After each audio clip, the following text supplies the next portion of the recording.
May pag-asa ka pang yumaman, lalo na kapag wala ka pang baby, 'di ba? So you should listen to this. Sa Taiwan culture, hindi sila basta-basta nagpapa-ear pierce. And yan din yung isa sa pinagsisihan ko talaga. Dapat pala hindi ko na ginawa. Tingnan mo tuloy, hindi ako yumaman, 'di ba? So, una sa lahat, itong butas na to, at ito, original to nung baby pa ako.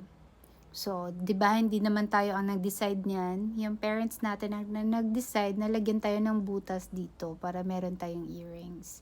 Kasi it's part of Filipino culture na dapat kapag babae may butas para may earrings. Etong pangalawang butas, here and this one, nung college ako. Ako mismo ang lumagay or naglagay ng butas na yan at patago pa kasi 'di ba? Nung time ko, I don't know now, but nung time ko kapag dalawa yung butas, bad girl ka na. Pero talaga ako gusto ko cool kaya yun nilagyan ko ng pangalawang butas yung ears ko. And then etong pangatlo here. Dito na yan sa Taiwan kasi gusto ko for fashion lang, ganun maganda siya. And eto dito. So that's my 7th ear pierce. Now, pinagsisihan ko na meron akong butas sa tenga. As in, sobrang pinagsisihan ko hanggang ngayon. Kasi sa tingin ko, tama yung tradisyon at culture dito sa Taiwan. So ano ba yun yung pinaniniwalaan nila?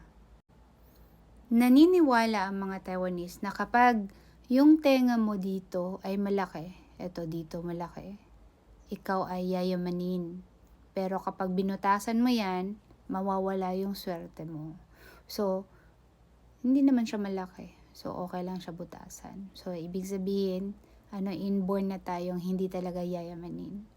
Pero, kapag meron kayong planong manganak, tapos nakita nyo yung butas or not butas, nakita nyo yung tenga ng anak nyo dito sa parte na to na malaki, mas maganda, siguro, sundin nyo yung kultura at tradisyon dito sa Taiwan na wag talaga butasan. Kasi malay natin, talagang maganda yung future ng bata tapos nawalan ng future dahil binutasan mo. Regardless kung anong gender, babae or lalaki. Okay? At isa pa, ito i-share ko lang talaga. Bakit ko pinagsisihan? And kaya nga, para wag na magsisi yung mga nanay, sinishare ko ito as information and culture education na rin. Kasi para sa akin na mas maganda pa rin yung talagang desisyon ng bata na gusto niya talaga na magkaroon ng earrings. Hindi dahil sa dapat baby may earring siya, dapat siya talaga. Kasi 'di ba? Sarili mo 'yan eh. Kapag may butas na 'yan, forever na talaga may butas 'yan. Kaya nga ako nag-sorry sa baby girl ko kasi sabi ko sa kanya, sorry na kasi that time as in talagang sobrang strong pa ng Filipino culture ko.